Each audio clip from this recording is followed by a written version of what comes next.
India বনাম West Indies ম্যাচে তৈরি হওয়া 4টি বড় রেকর্ড, আর শেষেরটা একদমই মিস করবেন না। নাম্বার 1, টি-20 বিশ্বকাপে ভারতের সর্বোচ্চ সফল রান তাড়া। এই ম্যাচে ভারত 196 রানের টার্গেট তাড়া করেছে, যা টি-20 বিশ্বকাপে ভারতের সবচেয়ে বড় রান তাড়া।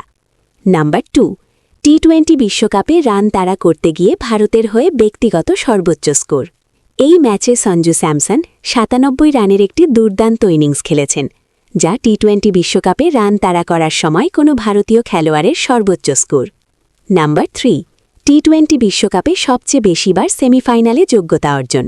এই ম্যাচ জিতে ভারত সেমিফাইনালে পৌঁছে গেছে এবং এখন পাকিস্তান, ভারত ও ইংল্যান্ড 6-6 বার করে টি-20 বিশ্বকাপের সেমিফাইনালে পৌঁছানো দলে পরিণত হয়েছে। নাম্বার 4, দেখুন, এই ম্যাচে সঞ্জু স্যামসন 16টি বাউন্ডারি মেরেছেন, যা টি-20 বিশ্বকাপের একটি ম্যাচে কোনো ভারতীয় ব্যাটসম্যানের মারা সবচেয়ে বেশি বাউন্ডারি।